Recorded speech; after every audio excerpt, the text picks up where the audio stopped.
Hi, I'm Tim Mosso here with Brian Govberg at Watchbox, New York. Sometimes it's awkward to introduce a person who needs no introduction. In the world of Patek Philippe, John Reardon is a scholar, a collector, an auctioneer, and an entrepreneur. John, welcome to the show. Oh, thank you so much. It's so nice to be here, Tim. I'm a big fan, and I love what you're doing here at Watchbox, and in particular with this new series. Well, very cool. We will have a chance to share our mutual admiration, but I got to ask you, you started in 1997 in the auction business, maybe an unanticipated career turn. You went straight to Sotheby's. At what point did you encounter Patek Philippe and begin to feel that buzz? Wow, it all started when I was at Sotheby's. Of course, I was aware of Patek Philippe, but I wasn't planning on a future surrounded by the brand and everything that I think about and do. That was an unexpected byproduct, we'll say. But it was in 1997, cataloging some of my first auctions for Sotheby's, and I had trays of Rolex watches, and it was very easy to catalog at that time Rolex timepieces. It was just it was a very methodical. Frankly, it was very boring. Yet today, scholarship has gone on to whole new levels with Rolex. I think it would be quite exciting to do today. But going back to the late 1990s, when I came across Patek Philippe pocket watches that first caught my attention, I was just enamored by the movement, just looking with a loop at the movement and really educating the eye at what makes it special. It was so exciting for me. And then as I learned more about the history, I just knew I was in love. And that's when I was first bitten by the bug in 1997. It wasn't actually long after that that you joined Patek Philippe proper. How do you start that conversation? Did they recruit you or did you find them? Wow. It actually happened just a few blocks from where we're sitting here in Midtown, New York. I received a phone call while working at Sotheby's. It was my fourth year at Sotheby's from a recruiter who claimed they worked for their client, the Henry Stern Watch Agency, AKA Patek Philippe. At first I thought it was some friends playing a prank on me, because at that point I was all about all things Patek Philippe. And I never thought the brand would actually contact me, so I was positive it was a prank. So I spoke to the headhunter a few times, and then we had a secret meeting at a bar, very, very close by where we are. And that's when I knew it was real. And after 2 meetings with her is when I finally had the interview with Hank Edelman and eventually Tanya Edwards, who's now my colleague at Collectability. And I also met Larry Pettinelli at that point in time. I felt like I was trying to get into the CIA with a series of interviews, and it was a 6-month process until finally the dream came true. I was offered that job, and I resigned immediately from Sotheby's. I think it's important to note that while you were with Patek, you were as familiar with the modern as you were with the past. And Yes. so in 2008, you wrote Patek Philippe in America, which I think was one of the first scholarly books in the 2000s that had actually come out, not just about the brand, but actually specifically about Patek Philippe's history in the US. Was this a passion project, or how did this come to be? I started collecting in the early years of eBay, Patek Philippe advertisements. And I think, like we all do today, it was so exciting back in the Wild West of eBay. You would put in, I would say, Patek Philippe ads, and then I'd do it in every different language, so I would be able to search the world for advertisements. And I soon found I had over 1,000 ads in my collection, which I still have to this day. And I had the pleasure and honor of showing my collection to no other than Philippe Stern. I made copies of everything so he could see what I had. He so generously shared copies of everything that the Patek Philippe had in their archives. My pile was like this, their pile was like this. So we realized there was a huge opportunity to tell a story that hasn't been told before, in particular from the advertisements. And thus, Patek Philippe in America was born. In discussing the project with him at that time, I wanted to make it about Patek Philippe globally, their marketing history globally. But it was requested that I kept it focused on America, being based in the American market. 400 pages later, the book came out in 2008, 1,500 copies, and it was really, really quite fun to do that. And then 2 books came after that. And so the books that have come out since, are you adding chapters as time goes on and more information becomes available, or is it just like different areas of research that you're now putting into the Great question. The book ends in 1989, which is such a pivotal year in Patek Philippe history. So I have not done an updated edition. I think it should be done, and hopefully it will be done in the future. But yeah, the book ends in 1989. And I think the more recent history of Patek Philippe is getting so interesting, and each chapter is being written every day that goes by. Yes. You joined Christie's as the director of all watch sales, and so that did broaden your purview somewhat and your responsibilities. While you were at Christie's, managing many brands and eras, how did your perspective of the Patek brand change or evolve? Wow. It's tough because when you work for an auction house, everything that you do is for the profit of the auction house. That's your job. I also always dreamed of being a scholar. So there's always the academic components. And sometimes those two things didn't intersect in the most fruitful way. So the relationship with Patek Philippe while I was at auction was difficult because you would sell what the market wanted. And during my second tour of duty in the auction world, especially at Christie's, the market wanted modern.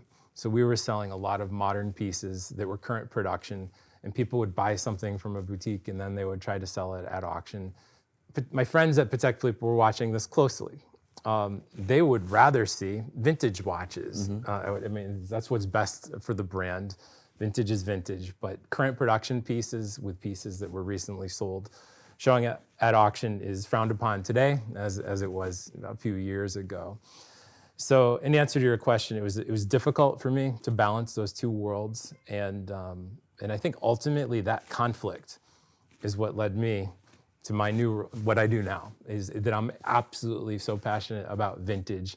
And even though the bar keeps moving for vintage, I have plenty of watches that I can focus on while being respectful to the traditional retail network. I'm not competing with modern watches in any way, shape, or form. And that actually segues into what we're going to talk about on the table here today.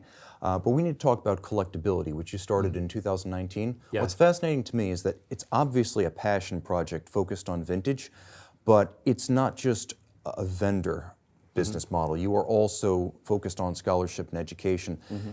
That's a bit more intriguing. Talk to me about how you lead with that. Sure. And passion project, I think, is a very accurate way to describe how it was born in 2019. Through COVID, collectability just became so much bigger than I ever imagined as the focus went online for learning and also for transactions. Things were absolutely crazy in 2020, 2021, and 2022. And my team keeps growing. It's very humble in size compared to your organization. But we're slowly growing and staying at the core that it is a passion project. Everything here, everything that I buy is a watch I personally want to have in my collection. In short, I don't know where collectability goes next, but we're having so much fun doing what we're doing, which is educating about Patek Philippe with a particular focus on vintage. Well, one of the things that I think that you've done a great job, is it's not just vintage that you're focusing on. I would say it's more non-modern, right? Yes. Like, because you do have a lot of pieces from even earlier mid-2000s that are long out of the collection, that are almost forgotten about, but still represent great value to the collector. And I think that that's one of the best things that I've seen you do, is bring to light beautiful watches that perhaps are a little bit older, but that do speak to a modern collector. They're just not aware of it. And then through education, you introduce a watch similar to the Ellipse on the table right here, which we'll get to talking about, where it's 37 millimeters in size, automatic, quintessential Patek in terms of the aesthetic, but not something that somebody, let's say, buying a modern Calatrava may even be thinking about, but at a price point which, again, makes amazing sense. Yeah, I think you worded it better than I ever could. Ultimately, what we're trying to do is find the diamonds in the rough from the world of Patek Philippe going backward. I'm always interested in what's new every year, but I'm more interested in what's showing up at auction or showing up with other dealers or showing up with the public, pieces from 20, 30, 40 years ago. And I think those are becoming more relevant now as clients or collectors are looking for unique things where scarcity is important. And to be honest, when you go back in time, things were just more scarce. Yeah. You didn't have as many collectors buying those particular items, or Patek was taking a shot on something and it wasn't mass produced. And so when you now have a worldwide audience and 20-year-olds buying vintage, odd-shaped items, you go back and you say, okay, I'm interested in a Gilbert Albert piece, but they don't exist, right? Like they're just that rare and that hard to find, and that's special. And I think people forget that the average annual production for Patek Philippe from the 1920s to the 1960s, on average, was 5,000 watches per year. It was very small. That's insane. And it wasn't until the year 2002 that we estimate Patek Philippe made its 1 millionth watch. Since then, production numbers have gone up. There was a spike after 1989 as the Patek Philippe factory was able to make more pieces. So I really love that pre-1989 period, and with a particular focus in the mid-20th century. Indeed, every piece is rare. And it becomes even more so with time, because with time, watches become unique. The condition, the remaining accessories, the mechanical state. Non-modern watches are highly non-standard. This is the meat of your market: unusual, fun, illuminating watches that illustrate Patek's history with an emphasis on design. Let's start in the 1950s. Sure, and here in front of me I have from 1951 a reference 725/2, J being for June for yellow gold. Now, what I love about this particular piece is this is the reference that gave us the aesthetic of the 1518 perpetual chronograph later on. Of course, this is not a chronograph. It also gave us the aesthetic for that whole lineage of perpetual calendars, going from the 2497 through the 3448. So this aesthetic with the moon phase at 12 is just so part of Patek Philippe's DNA. And to hold it in your hands, it just makes history very, very real. And the price point of these is still very accessible. 1518s are, you're paying Real or estate. 700,000 to get started with a basic piece in yellow gold, but you can still find 725s for well under 200,000. And a year ago, I would be able to say well under 100,000. So it shows how even pocket watches are going through a little change in price points. Now, do you find, sorry to interrupt, but do you find most of the collectors that are purchasing these items from you are carrying them on their person, or is it something that they're marveling at home, they have it, and they're showing, let's say, friends, but it's not something that they're keeping on them? That's a great question, because the resistance to pocket watches, people say to me all the time, John, what am I going to do with it? I'm never going to wear a pocket watch. But now I have two answers. People are starting to wear pocket watches occasionally. I wear one, if it's to a wedding or something, I'll wear it just for fun. But that's not why people are buying them. People are buying them to put on their desks for their own private enjoyment. And during the pandemic, that became very comfortable for people. They're like, all right, I'm not going out, so I might as well look at the pocket watches on my desk. And I think that's why we saw this growing insurgence and interest in pocket watches. For people who are nervous wearing a watch out in public, a pocket watch is something very private. And there's such a dislocation in value Between the two that people are like, well, I'm going to buy a pocket watch because there's no way I could afford the wristwatch equivalent. Now, what I also like about pocket watches is that they make a grand entrance. A wristwatch from that period is going to be small, maybe even too small for modern tastes. But when you pull a pocket watch out of your jacket, you command the room. Even if it's just a $400 Illinois piece from the US that you bought on eBay, they have an enormous amount of presence and gravitas when they do finally appear. So now we have a watch that's almost not fish, it's neither fish nor fowl, but in 1955, jeweler Gilbert Albert joins Patek Philippe as a full-time designer, and this watch is a great example of his left field thinking in practice. Yeah, and he was hired when he was quite young. He was in his early 20s, and Patek Philippe really wanted to push the envelope with part of their avant-garde designs, and they needed a designer. This is a pre-Genta era, we have to remind ourselves.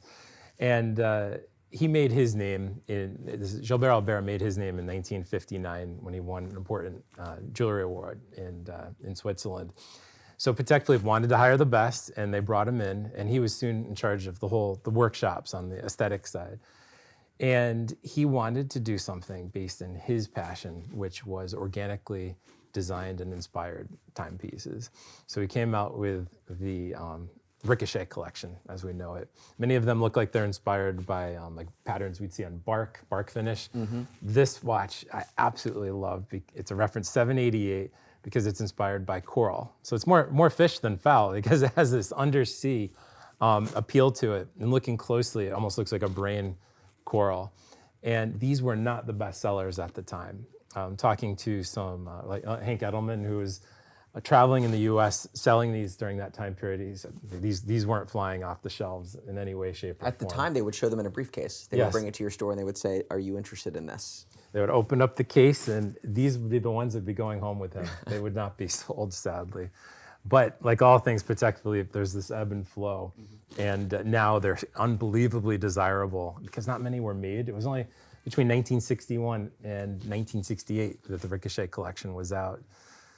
So it's so much fun to have one of these here. And if you look at the Gilbert Albert wristwatches like 3412, 3422, 3424, the market has discovered those. Those are not quite a secret. Yes. This, however, is less commonly seen. And there are two versions. There's the version that is portable, and then a strap-clad version as well. Yes. The strap versions are highly debatable at the moment, whether or not they were originally made by Patek Philippe. I know because I wondered. I don't even know. Because I bought one and it had PPC hallmarks on the strap attachments, and it wouldn't be archived. It wasn't archived by Patek Philippe, and I know from the person I bought it from that she had it done in the 1960s by Patek Philippe. So I still don't have an absolute definitive answer on the wristwatch versions, but I think it's true between you and me. Could it be like a retrofit, the way competition calibers were later put into cases? I think the reality is if you bought a watch like that, or in this case, her husband bought it originally, she wanted to have something that reminded her of her late husband. She brought it to a Patek Philippe retailer. They sent it to Geneva, and this is in the 60s. They added These are the types of things that you could do at the time. No different than up until the middle of the 2000s, you could change a dial during service. It's like the classic 3970 5004 dials. Exactly. And so, but swapping, like at the time, I mean, they were producing objects. I mean, you could purchase private label pocket watches at one point, right? Where where you have Tiffany pocket watches that don't feature Patek Philippe on the dial. It's really just you open the back and see the movement. So I think when you're selling 5,000 watches per year, you're going to do everything for each of those 5,000 clients. And they were small enough that they were able to do that. And they were probably really happy they actually sold that watch too. And it's funny because the two watches right here are both sort of objet d'art, but they're hard to classify horologically. This one is the product of a renowned designer. This one actually has many fathers because it started life as a coin. This is wild. Isn't that great? Can you feel it in your hands? I mean, this is what a coin watch feels like when it's been untouched, unpolished, and sitting in a drawer. And I found this from a coin dealer, of all people. He didn't know. Oh, so you picked this up as a coin? No, I wish I did. I was going to say. No, the gentleman who bought it, this was born in 1963. I'll like show it off.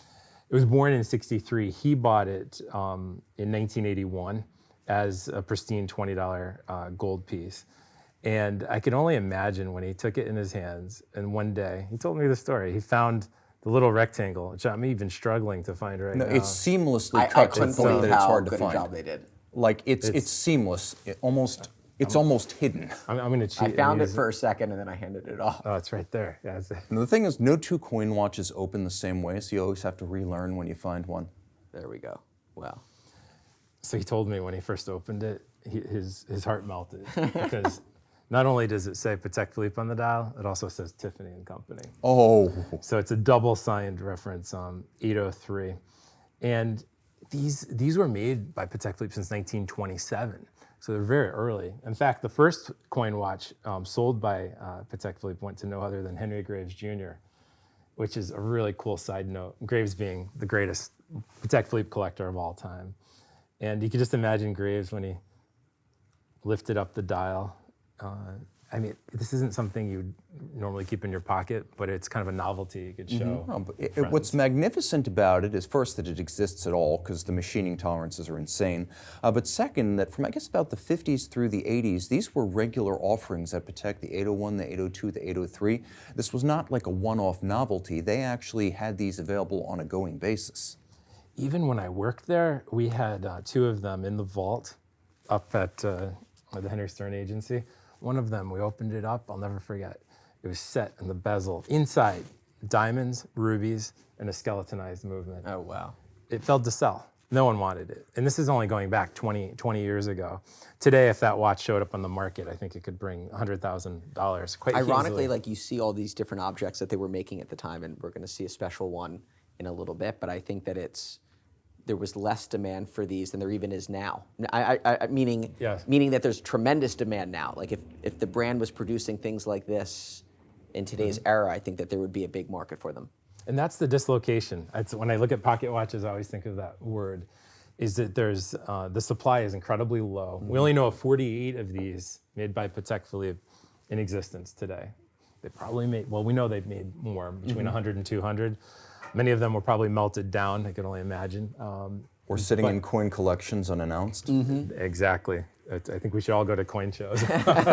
Numismatics is suddenly fun. But what else is cool is, and I believe it's a 9-lean piguet movement in there, that a movement can be that thin at all. And I believe that movement's only 1.75 millimeters thick. That's what it takes to get a movement inside a coin.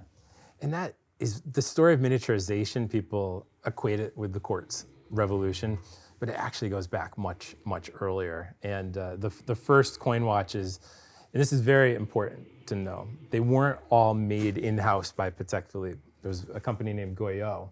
I think it's the key mark that you'll see inside. The secret key mark indicates Goyot was the one who made the case. And sure enough, 2 coins were needed to make each coin watch. And Goyot is the one that did that for that whole 50-year period. You'll see these from Piaget. I just bought one from Rolex. The only Rolex I own is a coin watch, and I absolutely love it. AP made them. Audemars Piguet made them. There's Vacheron coin watches. I just came across the Van Cleef and Arpels coin watch from the 20s. So this wasn't exclusive to Patek Philippe. The dial being signed Patek Philippe, the finish of the movement being from Patek Philippe is why I would pay a premium.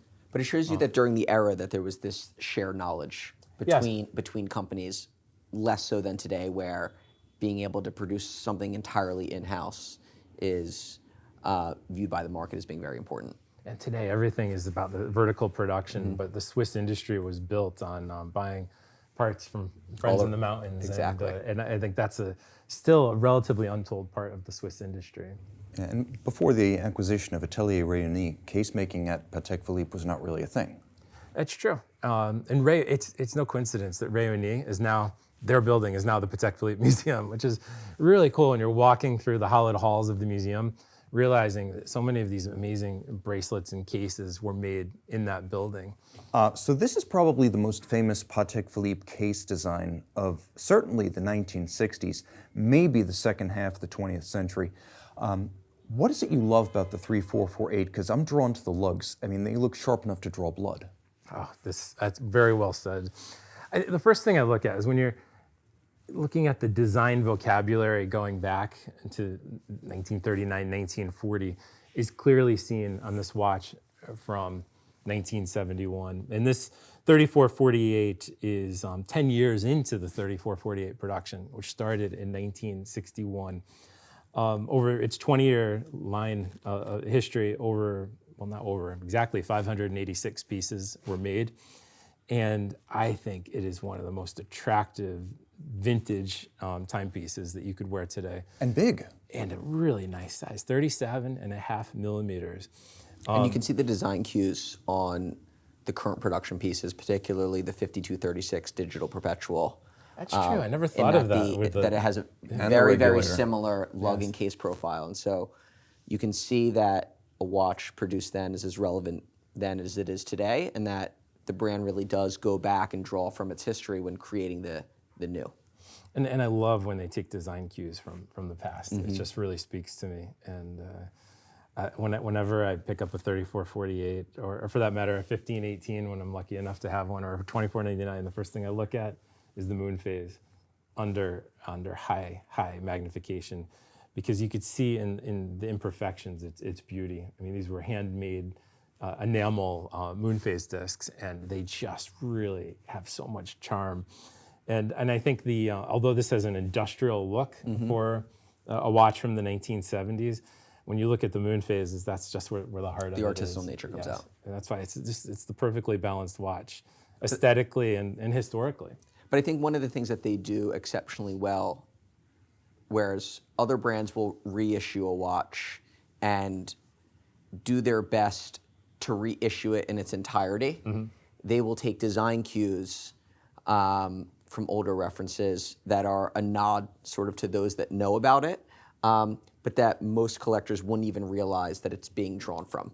And they may even take a design cue from 2 or 3 references, but it's not just a complete reinterpretation of the watch. They're drawing the best of different things and creating new. And I think that that's so important that they do relative to some other brands that will just sort of It's relaunch an the tribute to Polaris, the tribute Exactly. to Diver XXY. Well, I didn't want to give specific examples, but that's yes. fine. It's the kind of thing where, like with the 5235 back in 2011 when they first showed that design, it was the rebirth of the angular bezel and the razor-sharp lugs of the 3448, but it was also a completely unprecedented dial. Yes, it reminds me also of the 5396. That came out with the sector dial. But then they really did a nod to the 3448 when they removed the sector and just made it almost an identical look. Yet it was annual calendar. So I thought it was heresy when I first saw the watch. I've learned to fall in love with that series of 5396s. But I almost think that they were going like that they were designing that watch for a younger audience. Yes. At a time in which the younger audience wasn't quite there yet. And so they transitioned it to this dial, and that they're like, okay, like maybe they weren't ready for a sector dial just yet. And They didn't know what a sector dial was. Correct, I remember and they trying to went back. explain it to people at that point. And it's an incredible piece, but even though technically they stem from exactly the same time period, this 3448 could not be more different than this 3587. I mean, you got to tell me, where did this monster come from? Wow, this is one I recently acquired, and monster is the right word. You need a forklift to pick this up. And it's amazing to think these are both from 1971. Now let's go back to the retail prices, which is always All right. fun. 1971 was right just before I was born. You could have picked this up for just over 1,000 Swiss francs. But this beast, 2,200 Swiss francs, which was a lot of money in 1971.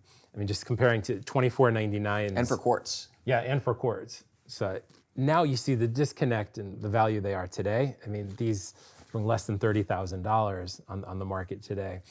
And Beta 21s to me represent a real opportunity to own a bit of history and to have a statement watch. I mean, when we put that on your wrist, you know it's there, and everyone else does too. And think about how big it was for the time. I mean, there was nothing quite like it. This was 42 millimeters. This was 42 millimeters in an era where people didn't even know what that size was.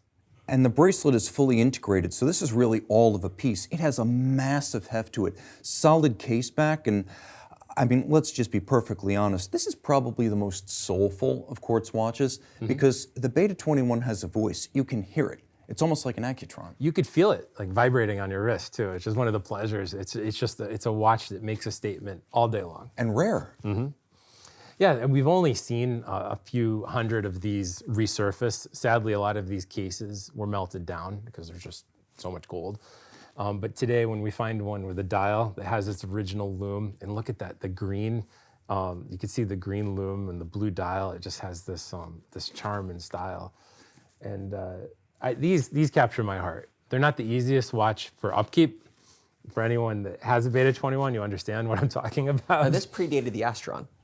What year did that come out? The Beta development did predate the Astron. Correct. The Beta 1, the Beta 2 predated the Beta 21, but the Beta 21 was the first one on the market. Got it. And Patek Philippe started marketing their Beta 21s in 1969, but along with that whole group. So the movements are identical, but of course let's take a look. We'll take that case back off. So I removed the battery because after I acquired it, I'm always worried about these batteries leaking. So that's why you see no power in this. And it would have been a mercury cell battery initially. Yes, now you use a 357 size battery, which something I'm going to pick up in the city while I'm here today, because I want to get this one running again. But you can see from top to bottom, every single millimeter is used to house this movement. It's a monster by itself. It is by itself almost the size of this 3604 next to it. That's a great point. And they call it the matchbox movement because it looks like one. And it's this giant rectangular movement. The only thing that is strange is that because there was a consortium to design this, or at least a consortium sponsoring it, you get very little branding on each one. So it's the same movement from brand to brand. It says Patek Philippe, oh so small. And then they used movement numbers that are even tinier. I mean, you need a very, very strong loop to get the movement number to order your extract. It's a challenge. And I mean, let's face it, the movement itself is rare. What, 7,000, 7,200 Beta 21s total? Yes, of all brands, yes. Now, again, we are talking about watches that are broadly related, but really only the era links them together closely. Tell me a little bit about this extraordinary 3604. Sure. The 3604 is just starting to get some love. Mm-hmm. And it's important to note that the Beta 21s, or the 3597s and 87s, were purposely chosen to use the golden circle shape. We'll talk about the ellipse later, but this is the golden circle, which is different. And people often confuse the two. But the 3604 is the classic automatic golden circle. And this is, in fact, the second largest vintage Patek Philippe in terms of size. It was in regular production up until well into the 1990s. 37 millimeter. 37 millimeters, exact. The Beta 21 at 42, that has the first prize in terms of size.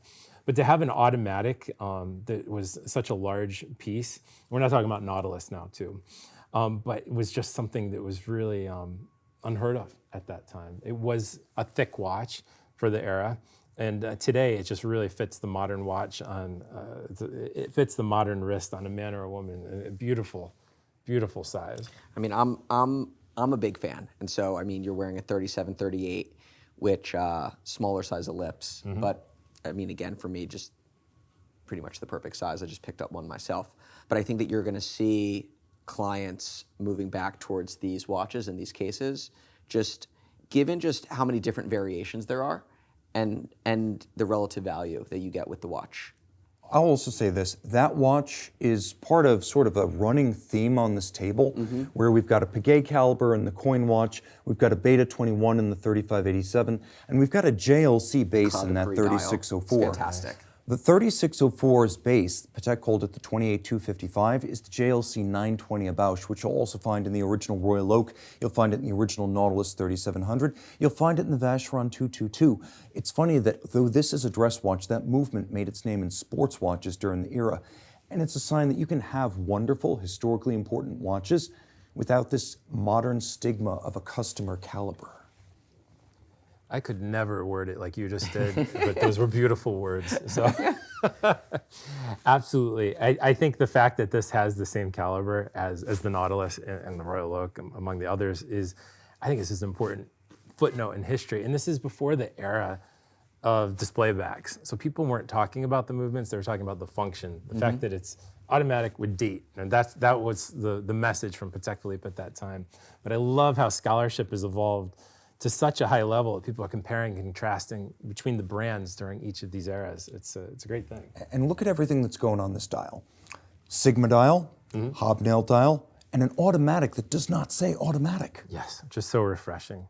When I see automatic on a dial, I'm never quite so happy. But we discussed earlier before filming is Patek Philippe proudly put quartz on the dial, written in script, in the 1970s, whenever there was a quartz movement. And that tradition went all the way up into the 1990s. Not all references, but many. So you could buy a quartz Calatrava, and it says quartz right on the dial, and that's something to be proud of. Ironically, the ones that don't say quartz actually do quite well because they don't say quartz. Because they don't say quartz. But so we spoke about this sort of being a diamond in the rough and how you've searched for those over the years. But something that I really wanted to know coming into this discussion is what have been some of your biggest discoveries is the wrong word, but like your like, oh my God type discoveries where you've had an opportunity to see a watch that maybe the world hadn't quite seen yet? That is such a great question and such a difficult question all in one. Many of the best discoveries that I made at auction, some would go shared publicly at auction. So those we could talk about. Some went to private sales. So private sales are something the auction houses still do. They get a great piece and they park it with a wonderful collector with hopes that they'll get it back for auction someday. And that's something that I do too. A lot of the greatest pieces don't show up publicly. One of the greatest pieces that just comes to mind that has not shown up in the market, one of the greatest pieces that has not shown up in the market is the James Ward Packard Patek Philippe walking stick. Now, this particular piece was discovered by Stacy Perman, who is the author of A Grand Complication. If you haven't read this book, I highly recommend it. It tells the story of Graves and Packard and their chase to find and to own the most complicated watch ever made. So it is a Patek Philippe story. In her research, she chased down every living descendant of James Ward Packard and Henry Graves. And with one of the descendants of James Ward Packard, of Packard Automobiles, she discovered that he had two Patek Philippes left that never left the family. One, this is from the 1920s, is a Patek Philippe ring. I believe it was in yellow gold. It said made especially for James Ward Packard on the back. Now that piece captured my heart, but the one that really just, to my day, it's like the piece that I would love to own. And probably the last thing I need is a Patek Philippe walking stick. Maybe in a few years I might need one, but was a Patek Philippe walking stick with an ivory cap that was removed that showed a silver coinage decorated Patek Philippe movement that was wound and set from the top of the cane. Wow. Which is just a brilliant feature that Packard specifically requested. And apparently, Packard, who's an avid walker in his hometown of Warren, Ohio, would walk around the little park every day with his walking stick. And when I saw it, I could see he truly did wear this. Sorry, he truly used this quite often. That to me is like just one of those discoveries that just captures my heart. Now, we all have a short list of the treasures that we're looking for and hoping to find. So if you could dream up a watch based on what you know of the past, what you know of the present, and what you would want to see made, what would that watch be? Now, in the past, I've answered that differently because our tastes change and evolve. And my dream watch today, picture the dial of 5212 in steel, which is just so cool. I love what they did with that watch. I'd love to see a different interpretation of that on a perpetual calendar. If you put that on a 5140 with that same aesthetic, with the hand design, that would be such an oddball watch that I would need to own it. That would be the current production watch. That It would be an interesting approach. I would line up for. And I know that's a weird answer, but... No, but it's a good answer, though. And actually, it's good we talked about the Henry Graves, or was it James Ward Packard, walking stick. This is another implement of time that is not, strictly speaking, a watch. And I think along with the Packard walking stick, we need to discuss exactly what's in this box. I'm going to give you the privilege of unboxing for our cameras. Thank you. I'm going to give some hints so for those watching this can guess what's inside that box before we move forward. It was made in 1981. There's less than 10 examples known. There was one of the 10 has diamonds on the dial, but this is the only one known that has diamonds on the case. It's a functional object. It tells time. It's quartz, and it's not something that you're going to see every day. And we have one here of the original box, which I just acquired. So it'll be a fun reveal. If you want to look sharp with your Patek, but you don't want to wear it, this is how you do it. I'll face the camera for the reveal. Pun fully intended. That was good. Here we have a Patek Philippe Ellipse letter opener. I'm even prepped for you. All right. I've actually never used it. It's the maiden voyage here, right here at Watchbox. Let's see if it actually can Open a letter? open a letter. And if I can get the Patek Philippe and the Watchbox logo at the same time, it'd be good. My hands are shaking, and In anticipation, right? I think this is going to work. So here we go. Look at that. We had a clean cut.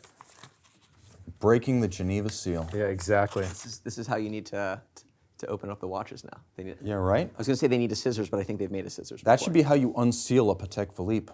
This is true. We need the scissors.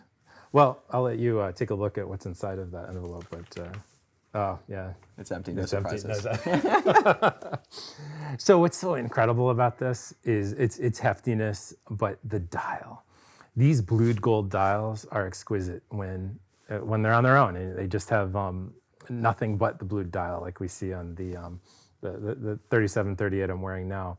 But when you see the engraving of the gold dial, I mean, it's just absolutely exquisite.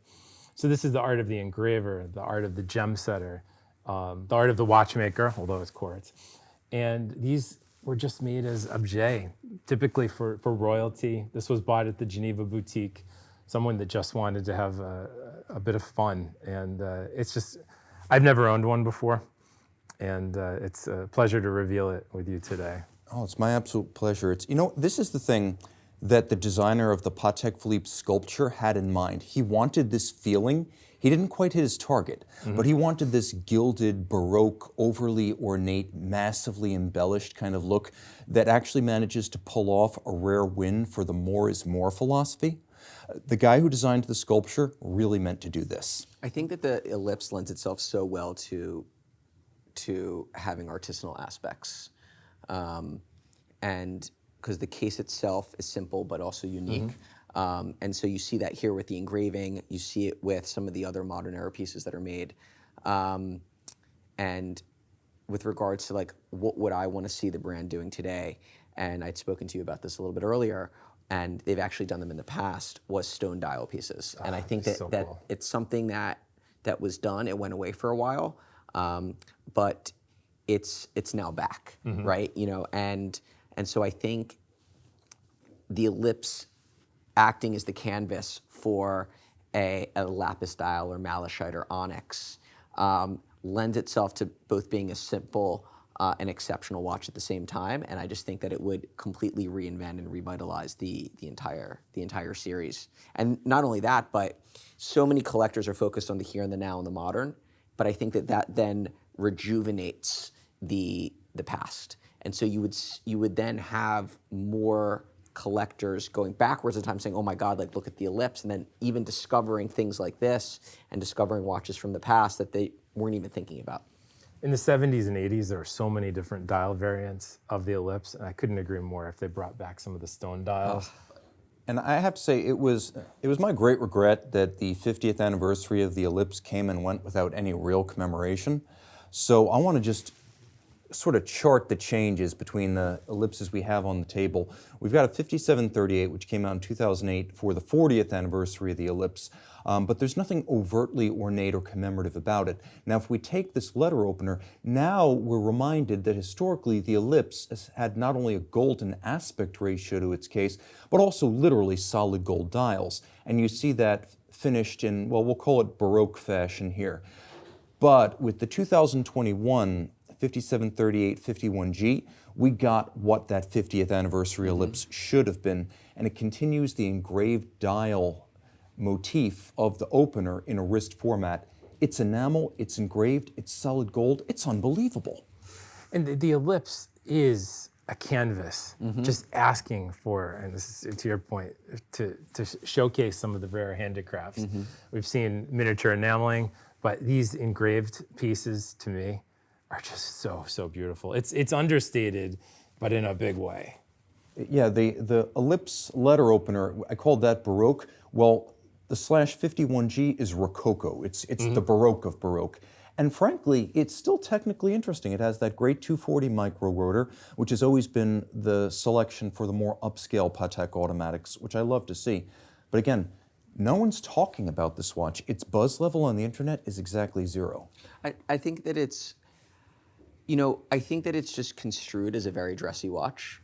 And as times sort of changed and you had less opportunity to wear it and you almost viewed it as not really being casual, you were like, okay, well, is that going to be the direction that I go in, or should I go with something else? And I think that creating almost a casual Ellipse, no different than what they've done with the entire Calatrava series, right? Like, they re-energized the Calatravas with the 6119 or the 5226, and they've made these sort of casual dress watches where you can wear them all the time. And this is the one line where I think that it's ripe for that now. I think a steel ellipse in current production would be quite fun. Would be They've only done it once before with the 3580 Yeah. in steel.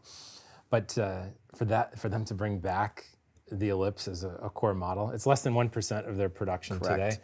I was waiting for you to bring that I think tidbit it's out. going to happen, but we'll see. This is unbelievable stuff, and I know that this is a sampling of what you can find on Collectability, but I'm wondering, the most collectible John Reardon watches are the ones you own personally. Give us a little bit of a profile of what's interesting for you to collect right now.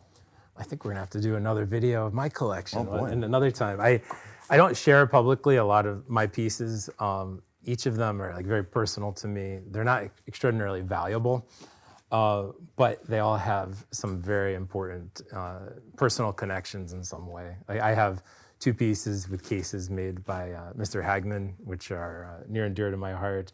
I have a Tiffany Movado that was gifted by Henry Graves to his grandson, which is from late 1940s. I think that's my prize of my personal collection. Of course, I have a few Ellipse watches, which I occasionally wear.